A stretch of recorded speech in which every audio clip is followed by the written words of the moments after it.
Oke, baik. Assalamualaikum warahmatullahi wabarakatuh. Selamat malam semuanya. Assalamualaikum warahmatullahi wabarakatuh. Oke, kita mulai saja kuliah hari ini. Sudah ada beberapa teman-teman yang join juga di di kelas virtual ini, di kelas virtual Zoom ini. Jadi hari ini adalah materi kedua untuk mata kuliah sistem operasi komputer. Jadi untuk hari ini materinya adalah tentang struktur sistem operasi. Jadi teman-teman nantinya kita bakalan sharing-sharing terhadap apa sih struktur pembangun dari si sistem operasi ini dan bagaimana cara si struktur itu ataupun setiap bagian-bagian itu bakalan mengatur resource, mengatur kebutuhan dari si sistem operasi tersebut. Seperti itu. Nah, jadi ini topik pertemuan kita hari ini untuk outline-nya dalam masing-masing subbab di sini. Jadi pertama itu ada macam-macam dari komponen sistem operasi secara umum, yang dimana nantinya bakalan kita bedah satu persatu, bakalan kita coba bahas satu persatu apa aja sih komponen dari si sistem operasi tersebut.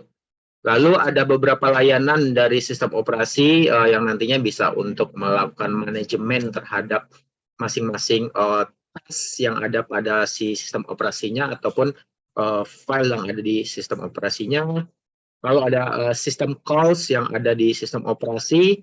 Lalu ada program sistem dan virtual machine yang dimana kalau misalkan teman-teman udah sering bermain dengan beberapa sistem operasi, ada beberapa aplikasi yang bisa diinstal untuk menerapkan dan mengimplementasi sistem operasi di dalam si software ataupun aplikasi virtual machine-nya. Seperti itu. Nah, pertama di sini kita masuk dulu ke komponen dari si sistem operasi tersebut. Jadi di sini ada 6 poin untuk komponen dari sistem operasi secara umum. Jadi teman-teman di sini bisa lihat, pertama itu ada manajemen proses. Jadi manajemen proses ini adalah salah satu hal yang paling penting di sistem operasi secara umum karena pada dasarnya sistem operasi ini juga ada beberapa proses yang nantinya bakalan di manajemen bakalan diatur juga oleh sistem operasinya agar sistem itu bisa bekerja dan berjalan sesuai dengan kebutuhan dan fungsinya.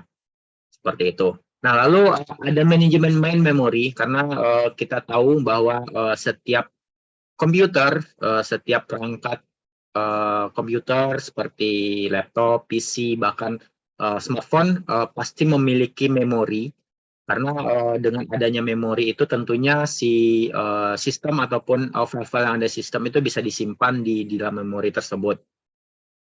Lalu teman-teman juga pasti tahu kalau misalkan kecepatan ataupun aktivitas dari sistem operasi ataupun sebuah PC laptop itu juga mempengaruhi dari memorinya.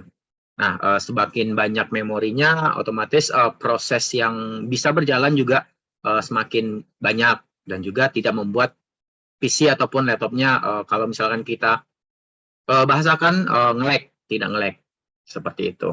Nah, lalu komponen ketiga manajemen file. Jadi sistem operasi ini digunakan untuk melakukan manajemen file. Makanya kalau setiap teman-teman lihat di sebuah sistem operasi pasti ada nama Explorer yang dimana bisa digunakan untuk melakukan manajemen file seperti itu. Nah, lalu ada manajemen dari I/O system atau kita sebut dengan input output system yang dimana sama-sama kita ketahui kalau misalkan kayak kamera, lalu keyboard, lalu ada mikrofon, wifi, dan sebagainya itu adalah sistem I/O dari si device ataupun si komputer yang dimana si sistem operasi juga melakukan manajemen terhadap hal tersebut. Mungkin kalau misalkan teman-teman tahu dulu di Windows 7, kalau misalkan mau install OS-nya, ya kita harus menginstal drivernya terlebih dahulu agar si I/O tersebut bisa berjalan. Lalu graphic card-nya harus kita install terlebih dahulu. Lalu WiFi card-nya untuk drivernya harus kita install terlebih dahulu. Nah, yang melakukan manajemen itu adalah si sistem operasi. Nah, lalu ada manajemen dari secondary storage, yang dimana storage kedua, di sini kita bisa bilang kalau misalkan secondary storage-nya bisa seperti hard disk ataupun dari SSD, yang dimana bisa menyimpan file-file yang disimpan oleh si usernya. Nah, kalau main memory kayak RAM, RAM, ROM, itu kan yang disimpan adalah proses yang terjadi di sistem operasi tersebut. Seperti itu. Nah, lalu ada command interpreter system. Kalau misalkan bahasa umumnya adalah command line ataupun CLI, command line interface, yang dimana kita bisa melakukan perintah kepada si sistem ataupun si operating systemnya itu melalui perintah-perintah ketikan.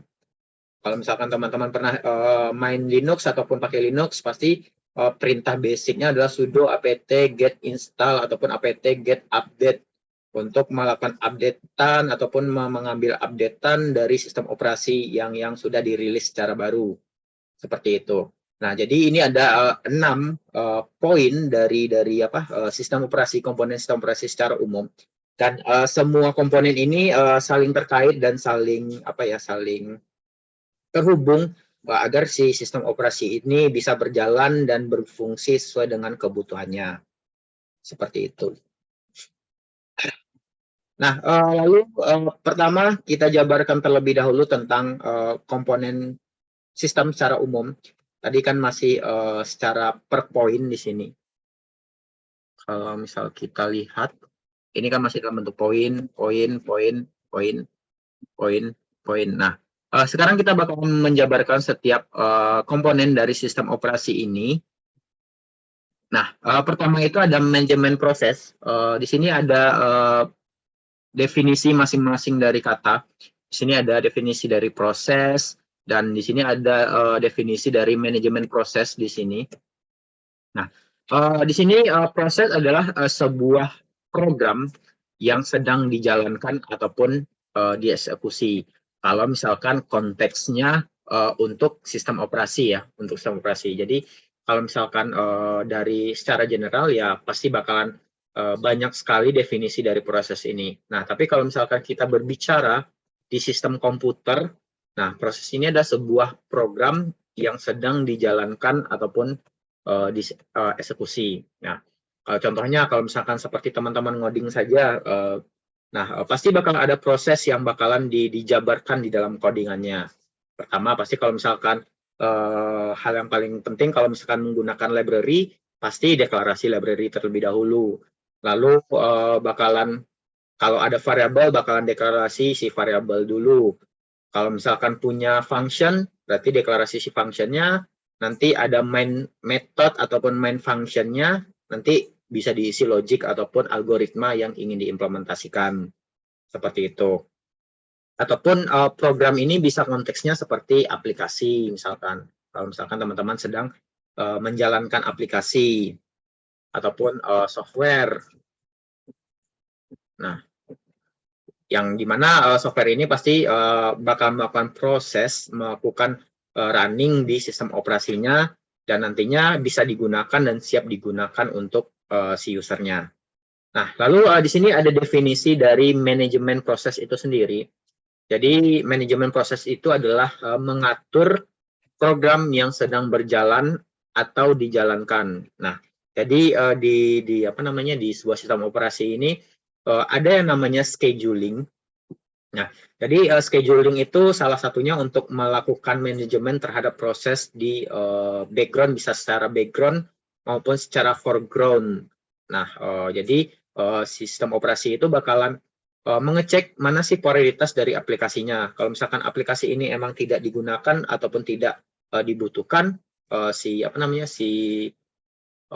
sistem operasi bisa saja meng-kill ataupun close si aplikasi tersebut. Nah, dan ini terkait dengan si main memory juga sebenarnya. Contohnya kayak misalkan teman-teman lagi punya laptop. Nah, laptopnya ini dengan specification yang ya yang normal lah, tidak terlalu dewa, misalkan tidak terlalu high end si specification-nya. Tapi dipaksa untuk menjalankan program yang berat, lalu dipaksa untuk membuka tab yang banyak untuk si aplikasinya. Nah, pasti bakalan terjadi not responding. Nah, responding. Pasti teman-teman sering nih pernah mengalami si not responding ini untuk si laptop ataupun PC-nya. Nah, itu adalah proses yang terjadi ataupun manajemen yang proses yang terjadi di apa namanya? Di OS-nya untuk memanajemen proses itu apakah mau dihentikan ataupun tidak. Kalau misalkan si user mau menunggu lama, kadang-kadang si sistem operasi ya bakal menjalankan secara normal kembali si aplikasi tersebut. Nah, tapi kalau misalkan mau nggak mau, kalau misalkan sudah lama kan kadang-kadang kita nggak sabaran tuh nunggunya. Nah, pasti kita mau nggak mau harus end test ataupun kill the application agar si aplikasi itu bisa berhenti, seperti itu. Nah, lalu suatu proses memerlukan resource pada eksekusinya. Jadi setiap proses dan manajemen proses di sistem operasi pasti membutuhkan beberapa resource. Nah, pertama itu butuh CPU time ataupun CPU. Nah, contohnya saja seperti tadi, kalau misalkan ada sebuah aplikasi yang berat, sedangkan teman-teman menggunakan Intel Atom ataupun Intel Core 2 Duo, sedangkan pengen jalankan Android Studio. Nah, pengen jalankan Adobe Illustrator, lalu pengen jalankan AI, Adobe Photoshop misalkan. Nah, pasti beberapa kasus ada yang not responding si aplikasinya. Jadi terlalu banyak CPU time yang digunakan mengakibatkan ya si PC ataupun laptop berat. Sedangkan si sistem operasi mengakomodir si aplikasi itu harus terbuka ataupun berjalan. Nah, mengakibatkan si not responding tadi. Nah, lalu di resource yang kedua ada memori.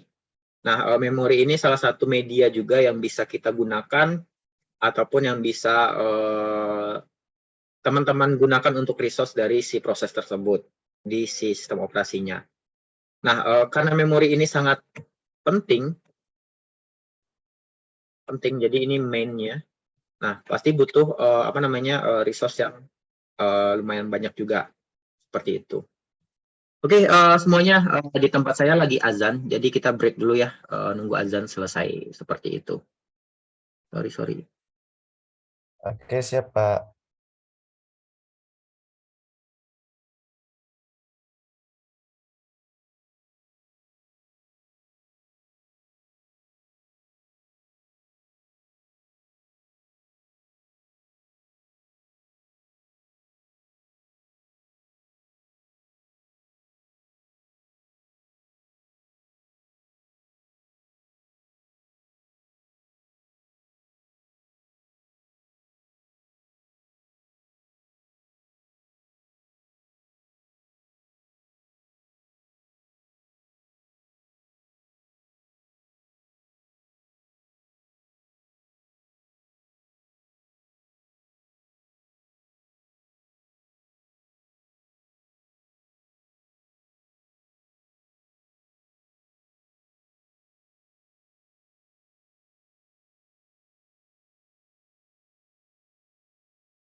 Oke, baik, saya lanjut.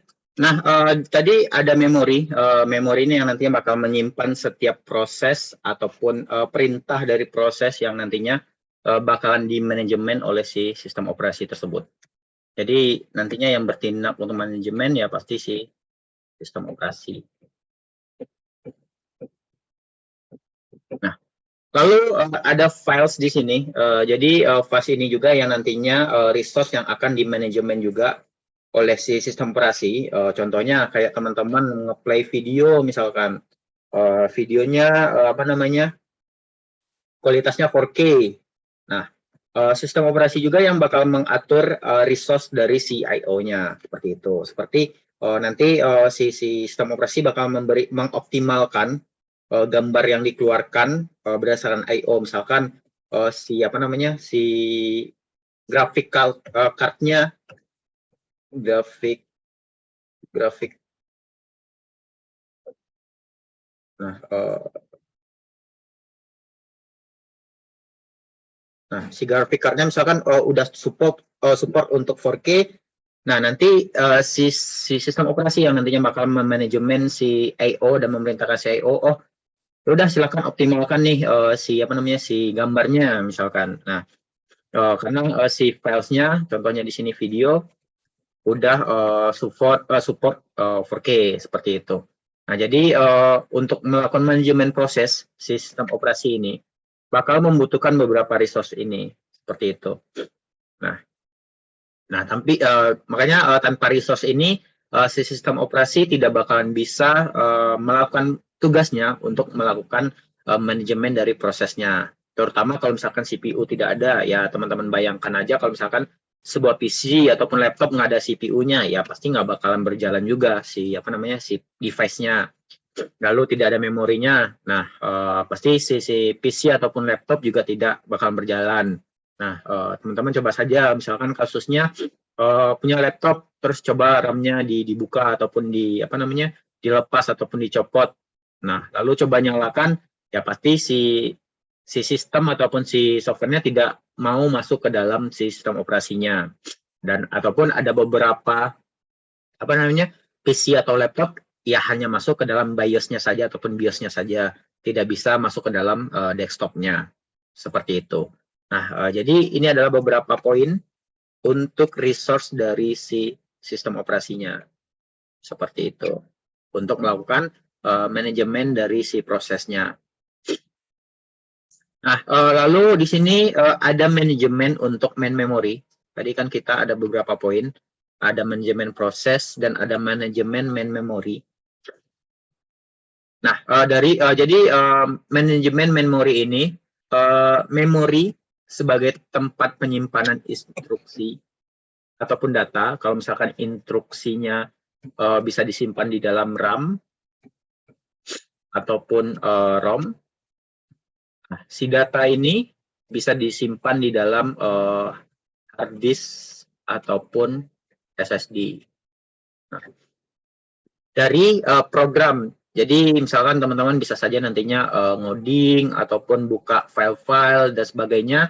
Ya, main memory inilah yang nantinya bakalan bertindak untuk menyimpan semua proses tadi, lalu menyimpan semua instruksi dari apa namanya dari teman-teman ngoding tersebut. Seperti itu. Nah, lalu storage yang cepat sehingga dapat mengimbangi kecepatan dari eksekusi instruksi CPU. Nah, makanya si SSD lebih cepat daripada hard disk. Karena apa? Karena misalkan HDD, sama-sama kita ketahui, di dalamnya itu ada kepingan ya kayak kepingan CD lah. Nah, jadi si SSD, si HDD ini pasti ada RPM di dalamnya. RPM itu adalah kecepatan si hard disk itu ataupun si apa namanya si piringan itu berputar. Nah, kecepatannya itu juga bakalan mempengaruhi si hard disk itu untuk membaca data seperti itu. Nah, sehingga kecepatan memproses lalu kecepatan mengeksekusi suatu program juga sangat tergantung dengan RPM-nya. Nah, sedangkan kalau misalkan menggunakan SSD, di dalamnya itu hanya terdiri dari chip-chip saja. Nah, Jadi chip-chip inilah yang nantinya bakal menyimpan file-filenya dan otomatis tidak bakal ada RPM di dalamnya. Nah, jadi makanya kenapa SSD lebih cepat daripada hard disk karena dia tidak butuh RPM ataupun kecepatan untuk membacanya. Nah, lalu address yang digunakan untuk mengakses data ataupun shared oleh CPU dan I/O device. Nah, jadi setiap data yang disimpan di hard disk ataupun SSD pasti bakal ada address-nya. Bisa saja alamat penyimpanannya, bahkan itu di RAM ataupun di ROM. Nah, contoh simpelnya saja, kalau misalkan teman-teman buka Explorer, ya pasti bakal address-nya, ada address-nya tersimpan filenya di mana. Bisa di dokumen, ataupun bisa di download, ataupun bisa di local disk C, dan sebagainya. Dan itu setiap sistem operasi pasti mempunyai address ataupun alamat untuk menyimpan dari data-datanya. Termasuk kalau misalkan teman-teman menggunakan Android, nah pasti juga bakalan ada tuh address untuk penyimpanan dari si filenya. Ataupun kalau misalkan kayak teman-teman melakukan browse file ataupun mau upload file, nah pasti juga bakalan ada alamat yang dituju agar si file itu bisa diambil dan diupload di sistemnya. Nah, lalu umumnya main memori bersifat volatil kalau misalkan dia adalah RAM ataupun ROM.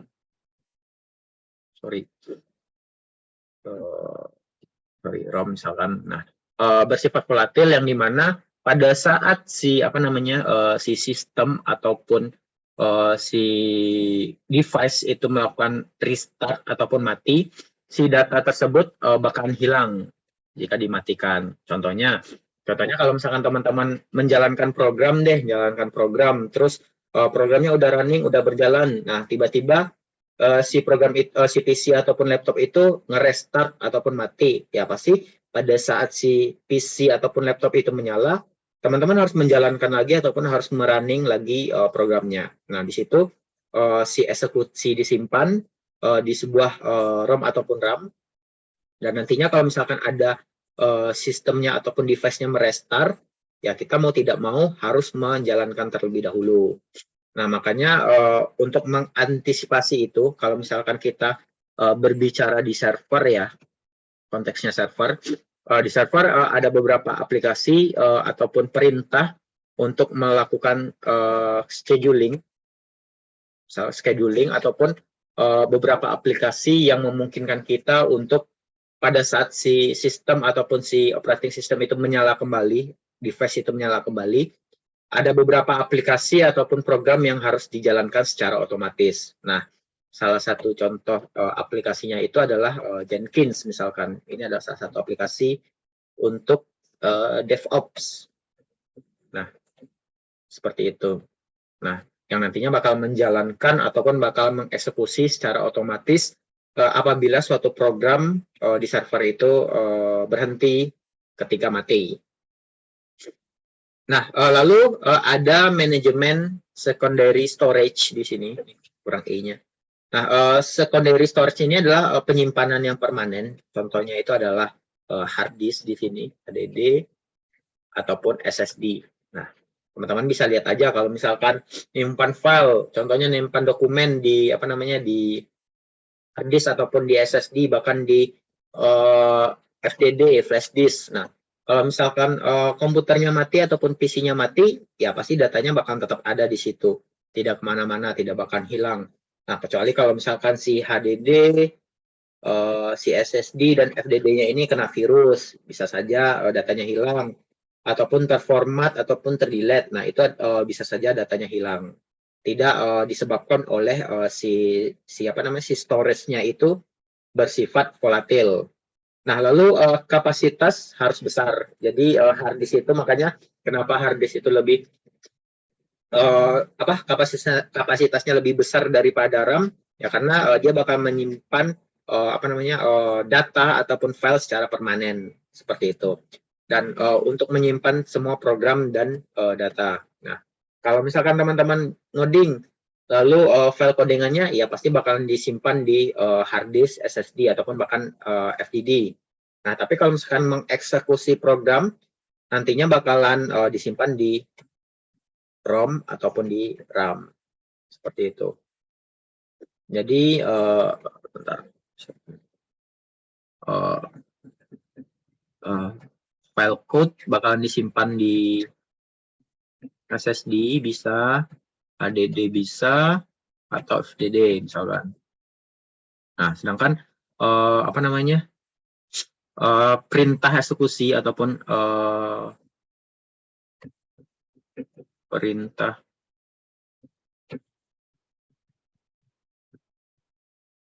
function itu nantinya bakal disimpan di ROM ataupun di RAM nantinya.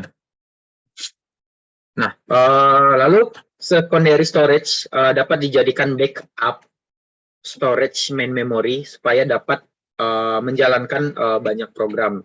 Nah, contohnya kalau misalkan teman-teman butuh apa namanya menginstal ulang si PC ataupun laptop, pasti kalau misalkan data-data yang butuh data-data penting nantinya pasti bakalan di backup. Misalkan teman-teman punya external hard disk ataupun external SSD. Nah, nanti bakalan di backup juga di eksternalnya biar nantinya pada saat datanya dibutuhkan bisa diambil lagi, bisa direstore lagi sesuai dengan kebutuhan. Seperti itu. Nah, lalu umumnya menggunakan magnetic disk, walaupun sekarang sepertinya udah ketinggalan zaman beberapa magnetic disk ataupun hard disk. Nah, kebanyakan orang-orang magnetic disk ini digunakan untuk menyimpan file user, contohnya kayak dokumen, lalu file apa namanya file gambar ataupun file video nantinya bakal disimpan di hard disk. Nah, tetapi kalau misalkan nantinya suatu sistem ataupun suatu laptop support dua jenis storage, contohnya ada beberapa laptop yang support hard disk, ada support SSD juga. Nah, bisa saja mengoptimalkannya dengan menggunakan hard disk sebagai penyimpanan file user. Nah, nanti kalau misalkan install Windows-nya bisa di SSD. Nah, tujuannya apa? Tujuannya agar prosesnya itu lebih cepat, lalu bisa saja bootingnya lebih cepat pada saat mati, menyala lagi bisa cepat karena dia bakal membaca sistem operasinya ini di SSD. Tetapi keuntungannya dari hard disk kan sama kita ketahui kalau misalkan hard disk itu harganya lebih murah daripada si SSD. Seperti itu dengan kapasitas penyimpanan yang besar dan harga yang murah juga dibanding dengan SSD. Nah, lalu di sini OS bertanggung jawab untuk melakukan manajemen disk. Contohnya kayak manajemen ruang kosong. Bisa saja ada beberapa aplikasi yang teman-teman install, contohnya kayak CC Cleaner dan sebagainya untuk mendelete cache ataupun cookies yang ada di di sistem operasinya untuk memanajemen ruang kosong di sistemnya. Lalu melakukan alokasi storage, contohnya kayak ada file, kapasitasnya berapa. Nah, si OS lah yang nantinya bakalan mengalokasikan storage-nya dengan kapasitas yang sudah ditentukan oleh si filenya. Lalu ada penjadwalan disk. Jadi di sini ada scheduling untuk disk. Jadi tujuannya adalah untuk melakukan penjadwalan. Oke, sorry kayaknya saya lost connection deh. Ada trouble. Aduh.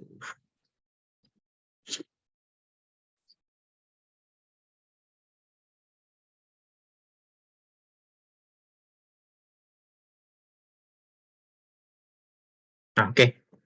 Sorry, saya lanjut. Nah, lalu di sini ada penjadwalan disk. Nantinya penjadwalan disk ini bisa saja untuk menjadwalkan aplikasi apa aja yang bakalan dibaca oleh si sistem operasinya yang disimpan di dalam disk ataupun storage-nya. Nah, nantinya si OS inilah yang nantinya bakalan menjadwalkan sistem apa yang berjalan, aplikasi apa yang berjalan, ataupun aplikasi apa aja yang nantinya bakalan disimpan di storage-nya. Seperti itu. Nah, lalu di sini yang keempat ada manajemen I/O, input output, yang dimana sebentar. Nah, yang dimana sering disebut dengan device manager. Kalau misalkan teman-teman pasti pernah membuka juga aplikasi bawaan dari sistem operasi Windows namanya device manager untuk melihat device apa aja yang terkoneksi dari segi perangkat keras di sistem operasinya ataupun di komputernya. Dan di situ teman-teman bisa lihat, ini adalah jenisnya apa dan seperti apa, seperti itu. Nah, lalu bisa juga melihat jenis. Contohnya kalau misalkan kayak hard disk ataupun SSD, teman-teman juga bisa melihat merek dari hard disknya itu apa, lalu terus busnya terkonek di mana, addressnya di mana, nanti bisa dilihat di device manager seperti itu. Nah, kalau misalkan dulu di apa namanya di Windows 7, nah device manager ini salah satu media digunakan untuk menginstal drivernya secara manual ataupun secara otomatis. Nah, lalu menyediakan device driver seperti yang saya jelaskan tadi, kalau misalkan si device manager ini bakalan menyediakan driver juga. Kayaknya sepertinya kalau misalkan dari Windows 10 ke atas, si sistem operasi Windows udah apa ya, udah menginstal secara otomatis dan menyesuaikan secara otomatis driver dari si device-nya ataupun dari I/O-nya. Yang umum sehingga operasi I/O dapat seragam seperti open, read, write, dan close. Nah, jadi di setiap aplikasi pasti nantinya bakal ada open. Teman-teman bakal mengopen apa namanya si aplikasinya. Lalu read data. Misalkan ada data yang bakalan dibaca, baik itu data dari si user ataupun data dari sistemnya. Lalu bisa write. Contohnya kayak teman-teman menyimpan file di dalam storage-nya. Lalu ada close di sini. Close ini pada saat kondisi si sistem ataupun aplikasi ditutup oleh si OS-nya. Nah, lalu di sini ada example, ada contohnya. User menggunakan operasi yang sama untuk read file pada hard disk. Nah, pasti kalau misalkan read file ini konteksnya untuk hard disk dan write-nya ini juga konteksnya untuk hard disk ataupun penyimpanan storage. Yang dimana kalau misalkan kita teman-teman pernah lihat di Linux atau apa, bisa lihat ls -a, terus di situ ada apa namanya hak akses dari filenya. Ada read, write, terus ya read write lah. Lalu ada juga berapa di strip nih, read sama write-nya, berarti si user yang menggunakan aplikasi itu tidak bisa mendelete apa meread sama merwrite si file tersebut. Seperti itu. Nah, medianya apa? Medianya di sini bisa hard disk, bisa CD-ROM, dan ada floppy disk. Nah, ini adalah media yang digunakan untuk read sama write. Nah, lalu di sini ada komponen OS untuk sistem I/O. Pertama itu ada buffer. Nah, buffer ini yang nantinya bakal menampung sementara data dari ke I/O device. Jadi misalkan teman-teman ada read ataupun write file ataupun ada proses yang sedang berjalan. Nah, buffer ini bakalan menyimpan sementara proses tersebut sampai nantinya diteruskan di RAM ataupun ke ROM yang nantinya bakalan apa namanya mengatur dan melakukan eksekusi terhadap program tersebut. Nah, lalu ada spooling. Spooling ini yang melakukan scheduling terhadap pemakaian I/O. Jadi walaupun teman-teman sebenarnya apa namanya menggunakan device ataupun menggunakan I/O secara bersamaan, tetapi di background-nya itu pasti bakalan ada scheduling yang dilakukan seperti itu. Nah, scheduling itu yang nantinya bakal menjadi prioritas. Misalkan pada saat ini teman-teman lagi menggunakan kamera nih sambil membuka Zoom. Nah, nantinya bakalan scheduling secara seri, tapi secara cepat ya, secara cepat dengan time yang cepat, mana aja aplikasi ataupun sistem yang bakal menggunakan si kamera tersebut. Seperti itu. Nah, lalu menyediakan driver. Nah, OS ini juga nantinya bakal menyediakan driver seperti yang saya jelaskan tadi juga dari Windows 10 ke atas si Windows udah menyediakan driver secara apa namanya secara otomatis dan terinstall di sistem operasinya. Kalau dulu misalkan teman-teman kalau yang ada tahu pasti ada namanya driver pack, lalu nantinya diinstal, lalu nanti di-scan driver apa aja yang cocok untuk si I/O-nya tersebut. Nah, apa yang terjadi kalau misalkan kita tidak menginstal si drivernya? Tentunya kita tidak bisa menggunakan I/O. Tidak bisa menggunakan I/O-nya. Nah, secara optimal ataupun bahkan tidak bisa mengakses CIO-nya. Contohnya kalau misalkan dulu di Windows 7, kalau misalkan tidak menginstal driver card-nya, pasti tulisan-tulisan yang ada di layar, lalu font-font yang ada di layar jadi besar-besar kan. Kalau misalkan kita sudah menginstal, nanti dia bakal menyesuaikan dengan kebutuhan layarnya. Lalu kalau misalkan kita belum menginstal driver dari WiFi card-nya, nah tentunya si WiFi-nya tidak bisa digunakan. Nah caranya ya kita harus menginstal dulu si driver card-nya si WiFi tersebut. Nah lalu komponen yang terakhir, komponen sistem umum yang ada berapa ya? Oh belum. Yang kelima. Nah, yang kelima itu ada manajemen file. Jadi, si sistem operasi ini memiliki komponen untuk melakukan manajemen terhadap filenya. Bisa itu dari file dari user ataupun file dari sistem. Sama-sama kita ketahui di sini ada definisi dari file itu sendiri. Jadi, file itu adalah kumpulan informasi yang berhubungan sesuai dengan tujuan pembuatan file tersebut. Contohnya, kalau file Word, ya pasti digunakan untuk kalau file .doc pasti digunakan untuk dokumen di Word. Lalu ada .xlx itu untuk Excel misalkan. Nah, lalu ada .mp4, lalu .move. Nah, biasanya digunakan untuk video. Nah, jadi setiap file itu pasti memiliki ekstensi ataupun format untuk mengetahui dan mendeteksi jenis dari file tersebut. Seperti itu. Nah, lalu file itu dapat mempunyai struktur yang bersifat hierarkis atau direktori. Direktori bisa aja alamat dari si penyimpanannya di mana. Lalu volume itu adalah kapasitas dari si filenya. Nah, jadi setiap file itu pasti memiliki direktori dan pasti memiliki volume juga. Seperti itu. Walaupun ada aja beberapa file yang ukurannya 0 kilobyte seperti itu. Tapi setidaknya dia punya kapasitas dan ada alokasi yang nantinya bakalan digunakan di storage-nya. Nah, lalu di sini beberapa poin tanggung jawab dari si OS tersebut. Pertama itu OS itu membuat dan menghapus file untuk konteksnya manajemen file tadi ya. Jadi yang nantinya bakal menghapus pada saat teman-teman menghapus file, delete file, yang bertanggung jawab dan melakukan eksekusi itu adalah si OS. Lalu membuat dan menghapus direktori. Contohnya kayak teman-teman punya sebuah folder namanya new folder. New folder. Nah, folder ini nggak sengaja nih tercreate ataupun dibuat.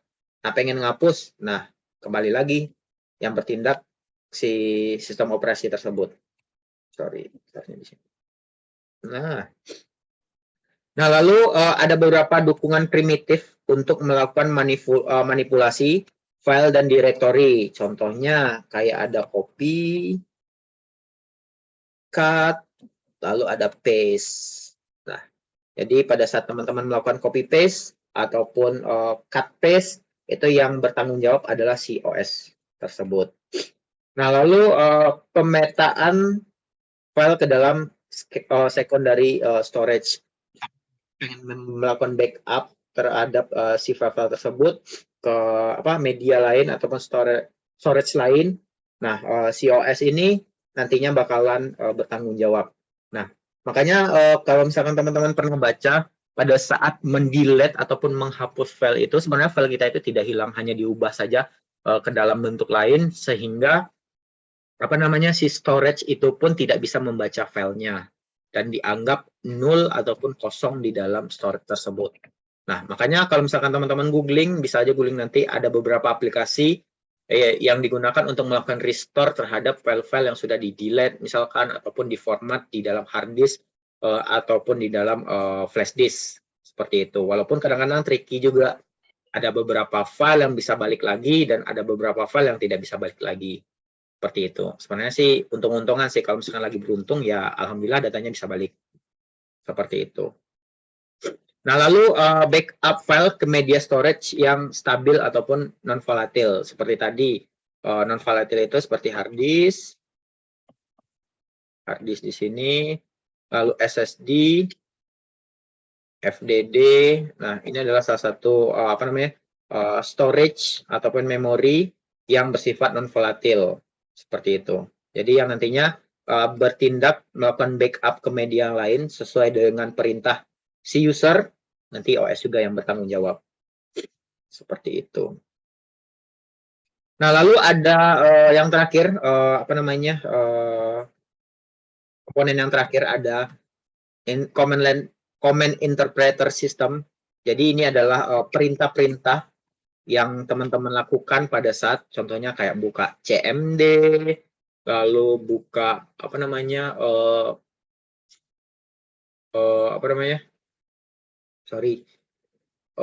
ya kayak CMD, terus apalagi ya di Windows ya, CMD terus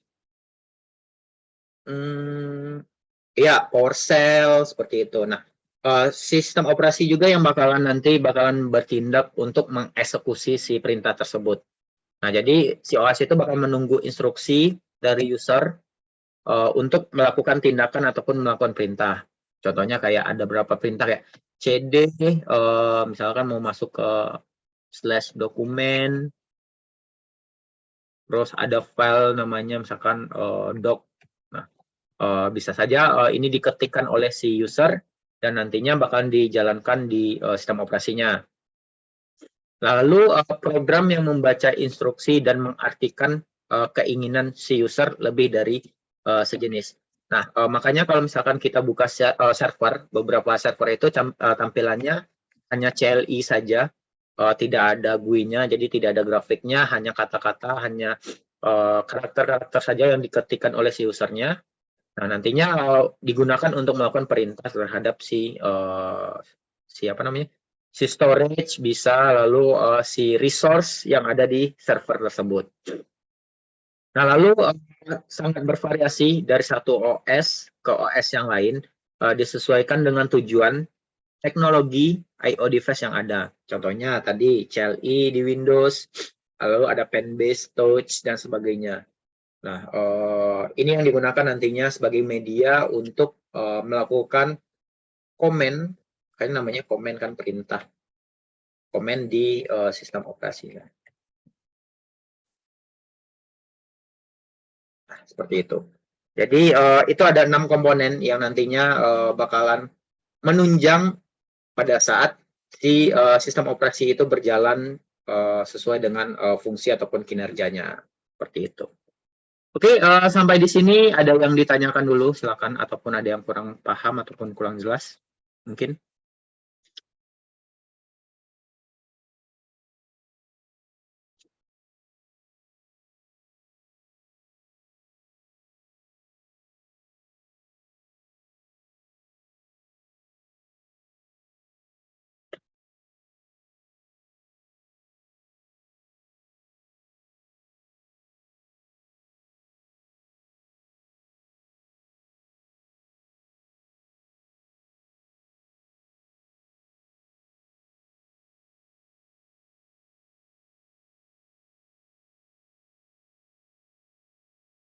Oke, kalau tidak ada pertanyaan, saya lanjut.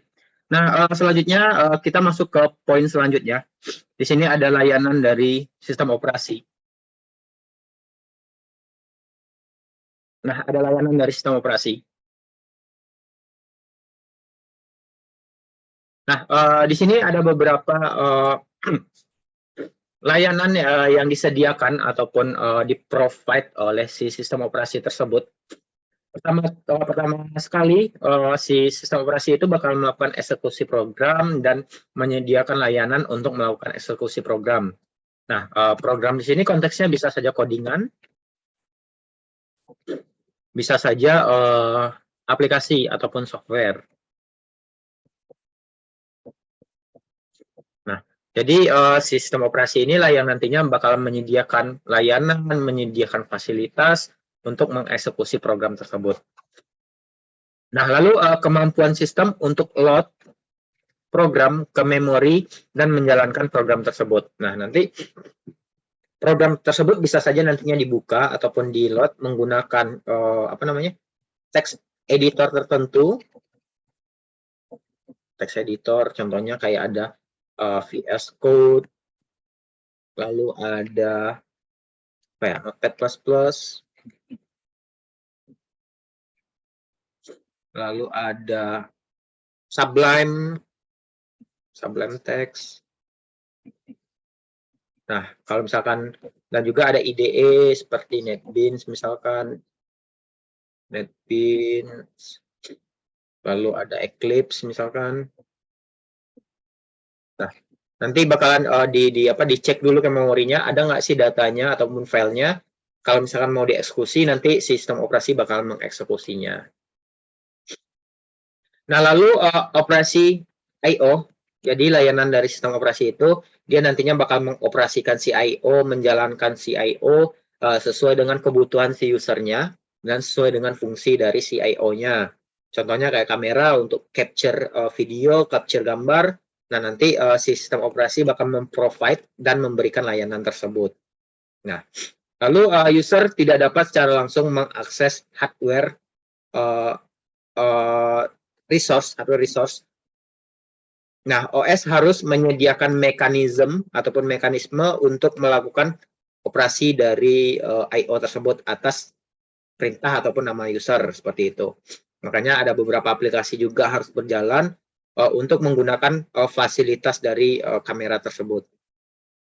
Nah, lalu layanan untuk melakukan manipulasi terhadap file system. Jadi si sistem operasi ini juga yang nantinya bakalan manipulasi, bisa saja kayak read, write, create, and delete files.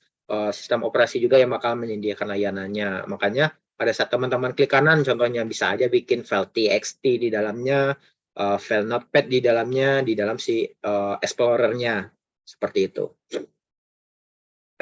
Nah, lalu selanjutnya ada layanan komunikasi, yang dimana pertukaran data ataupun informasi antara dua atau lebih proses yang berada pada suatu komputer ataupun lebih. Nah, contohnya kayak WiFi. WiFi itu adalah media komunikasi yang disediakan oleh perangkat kerasnya disediakan oleh komputer, tetapi layanannya itu nantinya bakal disediakan oleh sistem operasi. Nah, makanya setiap jaringan ada yang namanya IP address. Pasti ada IP address, mengidentifikasi alamat dari si device-nya ataupun perangkatnya. Nah, ya pasti sistem operasi yang nantinya bakal menyediakan layanan tersebut. Makanya teman-teman kalau misalkan pernah lihat si IP itu bisa kita setting statis ataupun bisa setting secara dinamis. Nah, kalau misalkan secara statis, ya kita setting sendiri IP address-nya. Nah, sedangkan kalau dinamis ya si sistem operasi bakalan melakukan settingan secara otomatis terhadap si IP address tersebut. Nah, lalu deteksi error, contohnya kayak not responding tadi, lalu ada beberapa driver yang tidak bisa digunakan. Nah, pasti bakalan dikasih notification oleh si sistem operasinya kalau misalkan, si resource ini nih lagi error, tidak bisa digunakan. Lalu dia ngasih opsi, mau melakukan troubleshooting atau tidak. Nah, kalau misalkan mau melakukan troubleshooting, ya sistem operasi bakalan melakukan proses tersebut. Seperti itu. Lalu penggunaan sistem yang efisien, seperti proteksi dan accounting di sini, yang dimana proteksi ini menjamin akses ke sistem resource yang dikendalikan user secara kontrol akses ke sistem. Jadi, seperti minggu lalu saya juga pernah menyampaikan kalau misalkan ada beberapa file system juga di-hidden oleh si sistem operasinya. Nah, tujuannya apa? Ya tujuannya untuk melakukan proteksi agar si user itu tidak melakukan delete secara sembarangan terhadap file tersebut. Seperti itu. Nah, lalu ada accounting di sini. Accounting ini adalah merekam kegiatan user, jatah pemakaian resource, fairness ataupun policy. Nah, jadi si OS ini yang nantinya agar si kegiatan sistem itu ataupun kegiatan user itu lebih efisien. Jadi sistem operasi itu bakal menjalankan aplikasi yang dibutuhkan saja oleh si sistem operasi si aplikasinya. Sistem operasinya aplikasi apa aja yang bakal dijalankan, bagaimana aplikasi yang dijalankan. Nah, nantinya sistem operasi yang bakalan bertanggung jawab terhadap hal tersebut di dalam layanannya. Nah, lalu di topik selanjutnya, di sini ada sistem call di sini. Nah, jadi sistem call ini adalah yang menyediakan interface antara program, user program yang berjalan dengan bagian OS. Nah, kalau misalkan kita, teman-teman pernah tahu di NetBeans itu ada namanya JDK. Kalau misalkan kita pakai programan, kita mau ngoding nih, pakai Java, bahasa pemrograman Java, lalu IDE yang digunakan adalah NetBeans. Nah, pasti sebelum menginstal si NetBeans tadi, kita butuh JDK. JDK itu adalah Java Development Kit. Nah, jadi JDK ini adalah penjembatan antara si NetBeans tadi, NetBeans, lalu di sini ada JDK, dan di sini ada OS. Nah, kenapa seperti itu? Kenapa? Karena Java ini adalah jenis bahasa pemrograman tinggi, kelas tinggi. Nah, si OS ini butuh JDK ini penjembatan agar si bahasa pemrograman ataupun codingan yang kita lakukan tersebut bisa dimengerti oleh si operating system, bahkan bisa dimengerti oleh si prosesornya. Nah, jadi butuh JDK untuk ibaratnya sebagai translator lah, penghubung. Nah, makanya di sini sebagai menyediakan interface program yang berjalan dan penjembatan dari si OS tersebut. Nah, lalu sistem call menjadi jembatan seperti tadi yang saya jelaskan. Kalau misalkan sistem call ini jembatan antara proses dan OS. Nah, karena kita ketahui perangkat keras dari si laptop itu adalah perangkat elektronika, yang dimana perangkat elektronika pasti butuh daya listrik seperti itu. Nah, sedangkan daya listrik itu hanya ada nyala dan mati, ataupun kita sebut dengan 0 dan 1, misalkan 0 untuk mati, 1 untuk menyala. Nah, jadi butuh sistem call ini yang menjembatani proses tersebut agar si OS dan proses itu dapat mengerti maksud dari si usernya. Nah, lalu sistem call ditulis dalam assembly language. Ini adalah bahasa mesin atau bahasa tingkat tinggi tadi, seperti Java, ini adalah bahasa tingkat tinggi, Kotlin misalkan, Golang, lalu apa lagi ya? C++, Python, dan sebagainya. Nah, ini adalah bahasa tingkat tinggi yang sama-sama kita ketahui sekarang udah lagi hype nih untuk pemrogramannya. Nah, sedangkan bahasa tingkat rendah ataupun bahasa mesin itu adalah assembly. Seperti itu. Yang dimana, seperti yang saya jelaskan tadi, hanya mengenal 0 dan 1. Menyala dan mati. Seperti itu. Nah, di sini ada contohnya. Unix menyediakan sistem call read, write. Operasi yang dilakukan adalah si filenya. Jadi bisa saja si user pengen delete file nih. Nah, pasti ada perintah dari si user, bisa saja dari klik ataupun dari keyboard. Nah, nantinya bakalan ditranslate oleh sistem call ini, dan nantinya bakalan dieksekusi oleh si proses ataupun prosesornya. Nah, lalu di sini ada beberapa tipe dari sistem call. Pertama itu ada control process di sini. Jadi sistem call ini yang nantinya bakal melakukan controlling terhadap proses yang sedang berjalan, seperti apa prosesnya, seperti mengakhiri proses tersebut, ataupun membatalkan, end or abort the process, lalu mengambil ataupun mengelot dan melakukan execute ataupun eksekusi dari proses tersebut. Lalu membuat dan mengakhiri proses, ini sistem call juga yang nantinya bakalan bertindak. Lalu ada menentukan dan mengeset atribut dari prosesnya, apa aja yang dibutuhkan, seperti apa proses yang dibutuhkan, lalu I/O apa yang dibutuhkan, nanti sistem call yang bakalan menjembatani. Lalu ada wait for time, misalkan contohnya kayak tadi ada responding system ataupun system not responding. Nah, nantinya sistem call ini juga yang menyediakan notification-nya. Lalu wait event, signal event, wait event, signal event ini nantinya bakalan menunggu signal dari si prosesor apakah sudah ready untuk mengeksekusi si programnya. Ready to process the program.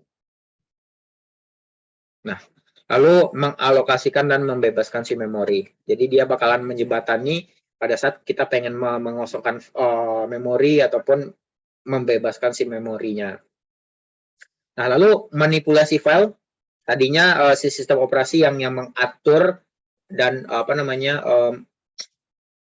memerintahkan si manipulasi file.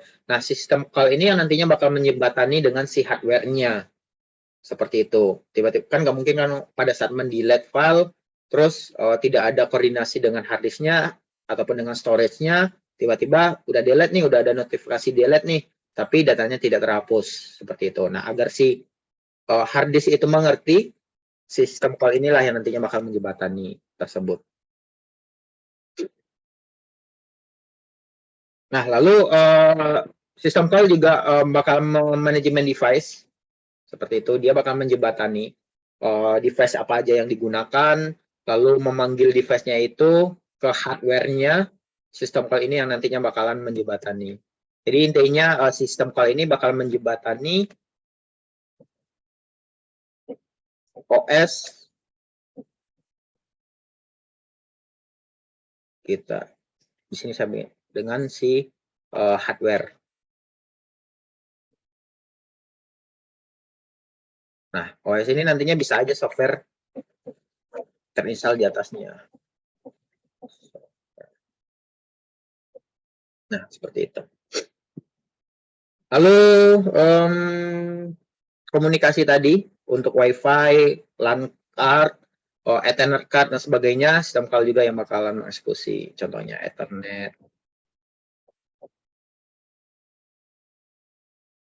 Lalu Wi-Fi, seperti itu. Sampai di sini ada yang tanyakan dulu, silakan.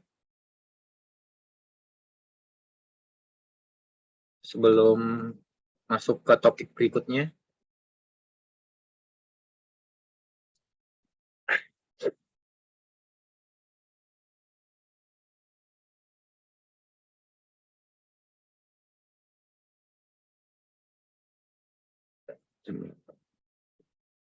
Oke, ada yang tanyakan? Mungkin?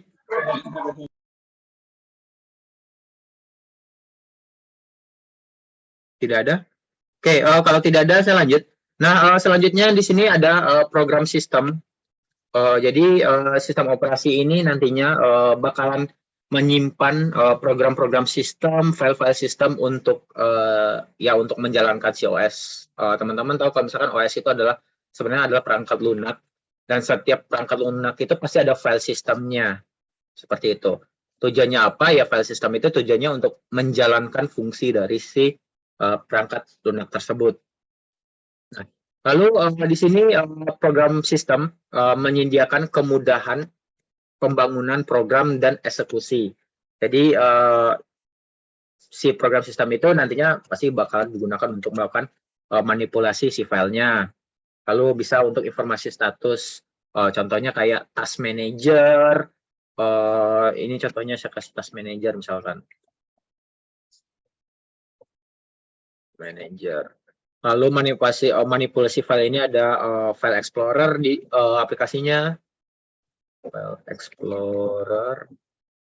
Lalu modifikasi file ini bisa file explorer bisa Microsoft Office bisa digunakan untuk modifikasi file dan beberapa aplikasi multimedia misalkan. Contohnya kayak bisa saja Photoshop, Adobe Illustrator dan sebagainya.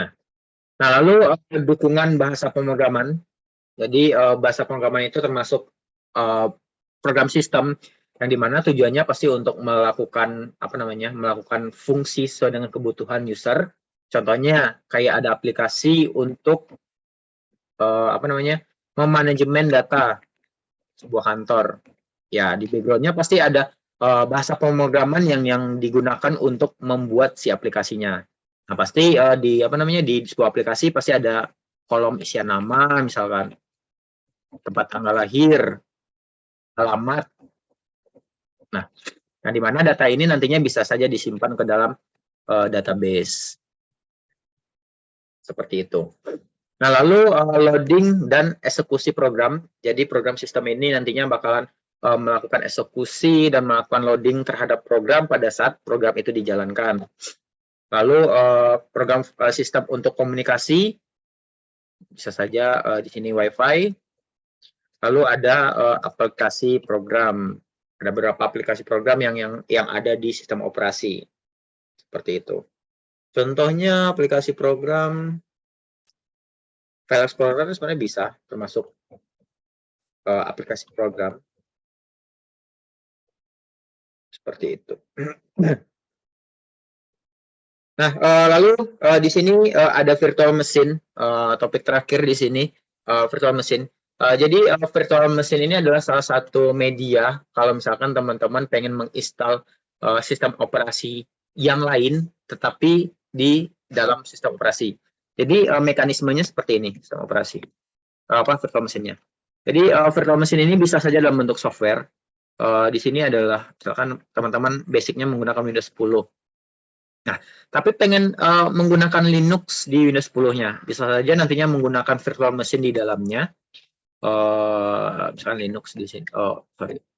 Ubuntu. Nah, jadi bisa menginstal suatu aplikasi yang bisa menjalankan sistem operasi Ubuntu ini. Nah, ini disebut dengan virtual machine.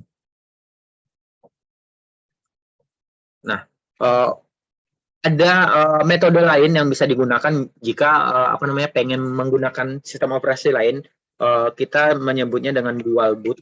Kalau misalkan teman-teman pernah dengar ada dual boot, yang dimana kalau misalkan dual boot kita membuat dua sistem operasi di dalam satu storage. Nah, dalam hard disk misalkan di sini Windows 10, ini Ubuntu. Ubuntu.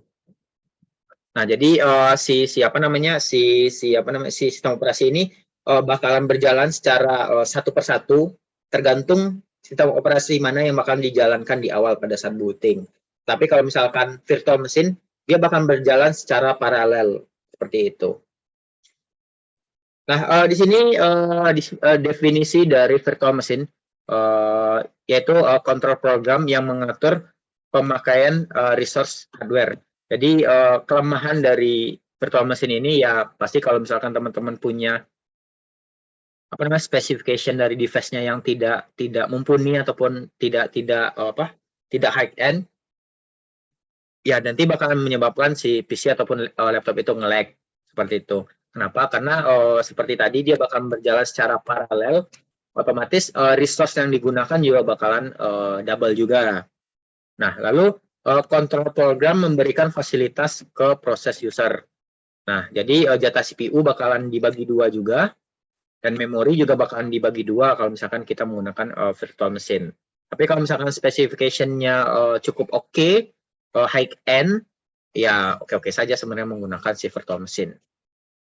Lalu menyediakan interface identik dengan apa yang disediakan oleh hardware sharing device untuk berbagai proses. Jadi walaupun kita menggunakan virtual machine, tapi semua resource, semua device dari perangkat keras nanti bisa kita gunakan di virtual machine-nya.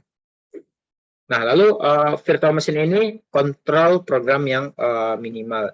Jadi sebenarnya virtual machine ini tidak memiliki risiko yang cukup banyak Kalau misalkan teman-teman menggunakan dual boot, bikin partisi hard disk yang salah misalkan, nah menyebabkan si OS yang mainnya itu terdelete ataupun terhapus, ya bisa menyebabkan si sistem ataupun si Windows-nya itu tidak bisa berjalan. Tapi kalau misalkan menggunakan virtual machine, walaupun kita salah install, salah proses ataupun salah step, ya it's okay, fine aja. Paling si virtual machine-nya tidak bisa dijalankan, itu aja. Si OS main-nya masih bisa berjalan. Nah, lalu VM memberikan ilusi multitasking seolah-olah terdapat prosesor dan memori eksklusif yang digunakan oleh virtual machine ataupun VM. Nah, jadi seakan-akan terjadi multitasking pada saat si prosesor ataupun si virtual machine itu dijalankan, tetapi sebenarnya yang terjadi ya resource-nya pasti bakal dijalankan secara sendiri-sendiri. Lalu VM memilih fungsi multitasking dan implementasi extend mesin tergantung dari user proses. Nah, lalu fleksibel dan lebih mudah untuk memaintain proteksi. Jadi kalau misalkan terjadi kegagalan, terjadi error di virtual machine, ya kita tinggal delete file virtual machine-nya. Seperti itu. Ya kekurangannya, ya itu aja, membutuhkan resource yang cukup besar untuk menjalankan virtual machine ini. Nah, lalu di sini ada beberapa contoh aplikasi. Mungkin teman-teman juga pernah dengar. Di sini ada VirtualBox, aplikasi yang bisa digunakan untuk si virtual machine tadi. Ataupun ada juga namanya VMware. Ini aplikasi yang bisa juga digunakan untuk si virtual machine tersebut. Seperti itu. Oke, sampai di sini ada yang ditanyakan? Silakan kalau ada yang kurang paham atau masih kurang jelas.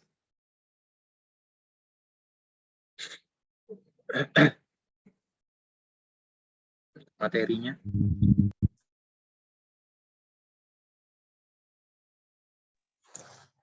Pak, nanti recordnya bisa di-share nggak, Pak? Oke, nanti saya share recordnya. Seperti biasa, nanti saya share di Google Meet. Di Google Classroom. Oke, siap, Pak. Oke, sekalian saya mau ngomongin masalah jadwal sebenarnya, juga jadwal untuk minggu depan. Karena kan kita bakalan memasuki bulan Ramadan kan. Sedangkan jadwal kita itu mulainya itu 18.30. Otomatis ya teman-teman kalau misalkan yang muslim pasti waktunya untuk berbuka juga, lalu ya sholat, lalu taraweh bagi teman-teman yang muslim ya. Nah, kalau misalkan saya majukan kelasnya dari jam 4 bagaimana? Bisa nggak yang lain? Saya majukan jam 4. Oh, jam Siap. 4 saya belum pulang. Kenapa? Kalau jam 4 saya belum pulang. Oh, belum pulang ya? Atau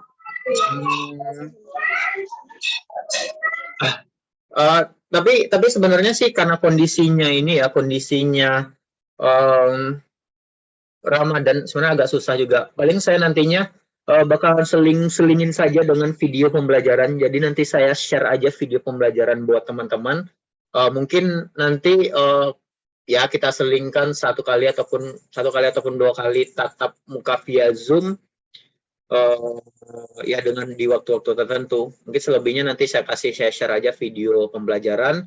Teman-teman bisa nonton, lalu bisa play. Kalau misalkan ada yang ditanyakan, boleh ditanyakan di grup. Mungkin itu juga opsi kedua yang bisa saya kasih.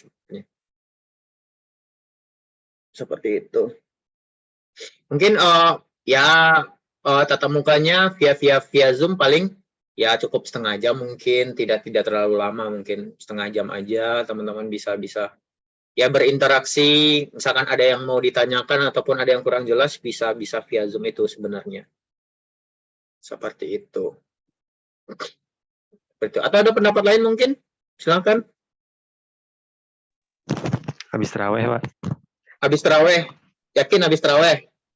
Biasanya tuh habis taraweh itu udah ngantuk, udah capek, terus tiba-tiba udah setengah jam sih nggak apa-apa, Pak. Apa? Kalau cuma setengah jam sih yang kata Bapak tadi nggak apa-apa sih. Oke, berarti habis taraweh opsinya. Oke, siap. Kalau misalkan ya setengah jam sih, oke-oke aja sih habis taraweh. Soalnya kan potensi habis taraweh, capek, ngantuk, terus habis makan banyak juga pasti ngantuk ya. Itulah dilemanya, polemiknya seperti itu. Paling ya opsinya kebanyakan nanti saya bakal ngasih video pembelajaran sih, saya share di virtual di Google Classroom-nya. Saya bikin video pembelajaran, teman-teman bisa memahami lewat video pembelajaran tersebut. Kalau ada yang ditanyakan, ya silakan ditanyakan, bisa lewat private chat ke saya ataupun bisa di grup seperti itu. Seperti itu sih. Ya, berarti opsinya tatap mukanya sesekali nanti kita bakalan ngadain habis taraweh. Ya udah, oke, seperti itu aja mungkin. Atau ada pendapat lain? Ada nggak bisa? Pengalaman Pak kalau habis terawih. Nah, itu kan opsinya itu tadi. Biasanya kan habis taraweh ada yang kecapean, ada yang kemalaman, ada yang capek habis taraweh. Ya paling opsinya ya setengah jam aja kita habis taraweh, udah. Seperti itu. Makanya dilema juga kan mau tetap on schedule karena ya 18.30 belum teman-teman buka puasa, belum teman-teman sholatnya, belum tarawehnya, seperti itu. Kalau misalkan jam 5 belum menyiapkan buka puasanya dan sebagainya kan. Sebelum buka Pak, habis asar. Terus kita buka bareng di sebelah kampus. Nah, kalau saya yang online gimana nih? Belum saya beli takjilannya nih. Dilemanya. Ada Gojek Pak. Ya. Ya.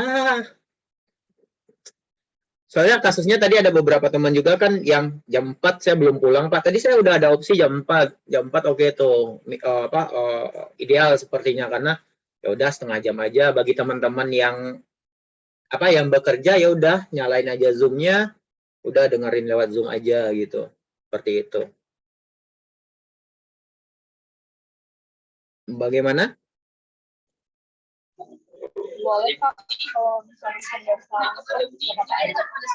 Oke. Berarti oh ya udah berarti sebelum itu aja deh. Iya, sebelum buka puasa jam 4. Jadi teman-teman yang kerja ya udah nyalain aja bisa join lewat handphone terus pakai headset. Ya kita join setengah jam aja udah cukup untuk materinya ataupun pemahamannya kayak yang kurang jelas.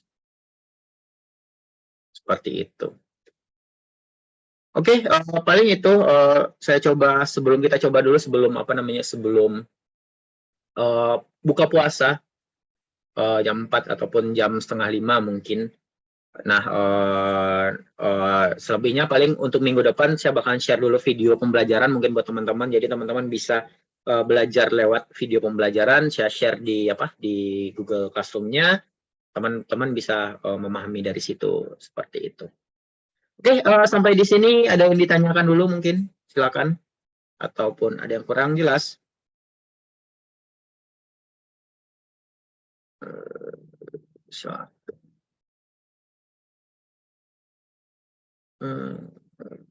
Ada yang belum.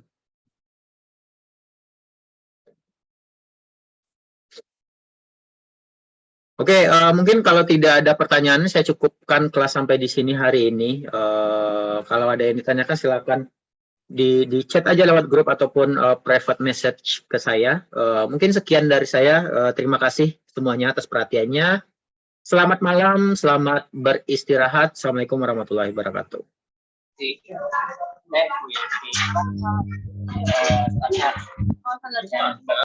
Yuk, sama-sama.